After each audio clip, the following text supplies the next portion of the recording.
नमस्कार दोस्तों, आज हम बात करने वाले बाबा साहब भीमराव अंबेडकर को लेकर, क्योंकि जब से जो दोस्तों आपको बता दें, भारतीय जनता पार्टी ने बाबा साहब भीमराव अंबेडकर का विरोध किया।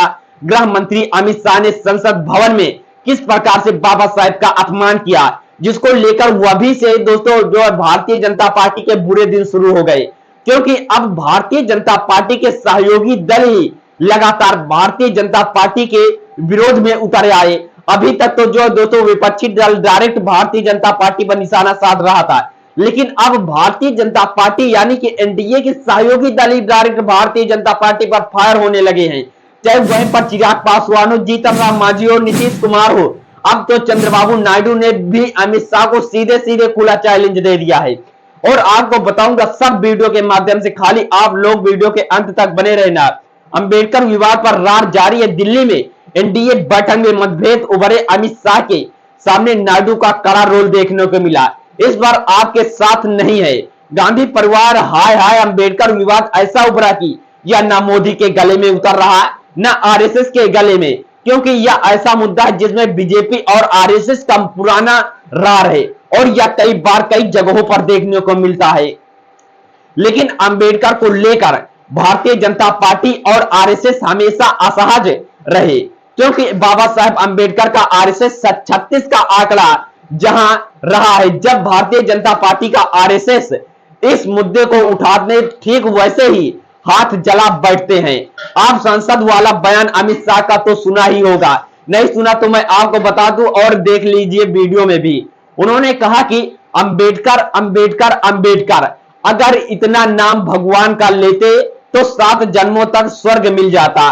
और दोस्तों यहां पर बड़ा सवाल यह भी उठता है कि क्या वहां पर अमित शाह स्वर्ग गए या उनके सहयोगी दल के नेता स्वर्ग गए, क्योंकि जिंदा वहां पर जा नहीं सकता और मुर्दा वापस आ नहीं सकता। तो जो दोस्तों स्वर्ग नर्क का फर्क ही क्यों बताया। लेकिन जब से विपक्ष ने ऐसा आंदोलन चलाया कि भारतीय जनता पार्टी जो दोस्तों बैकफुट पर आ गई और भारतीय जनता पार्टी के पास इसका काट कुछ नहीं मिला।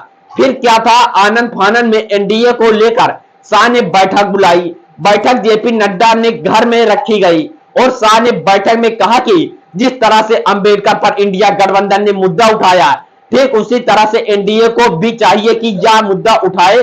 लेकिन अमित शाह को रोकते हुए चंद्रबाबू नायडू ने जो दोस्तों तफाक से बोला और कहा, इंडिया एक्सप्रेस में छपी खबर की माने तो अमित शाह चंद्रबाबू नायडू से कहा कि जिस तरह से इंडिया गठबंधन में बेहतर कोऑर्डिनेशनल और ठीक वैसे ही एनडीए में कोऑर्डिनेशनल होना चाहिए। लेकिन एनडीए में ना बैठक होती है ना ही कोऑर्डिनेशनल होता है। और दूसरा, चंद्रबाबू नायडू चाहते हैं एनडीए की समन्वय सीमित बने। बस इसी बात को लेकर राजनीतिक विश्लेषक कह रहे हैं कि यह बहुत बड़ा और बोल्ड बयान। जानकारों का कहना है कि नायडू इंडिया गठबंधन की एकता से खुश हैं और अगर कल को मौका मिले तो नायडू पाला बदलने से हिचक नहीं लेंगे। दूसरा, नायडू और आपको बता दूं, नायडू कहते हैं कि कमेटी बने, कमेटी बीजेपी बनाना नहीं चाहती, क्योंकि बीजेपी को डर है कि अगर हर मुद्दे पर कमेटी ने भेजा गया तो मामला गड़बड़ हो जाएगा, क्योंकि तब तो हर पार्टी सहमत और असहमत की बात करेगी, जिसमें कानून बनाने और पारित करने में दिक्कत होगी।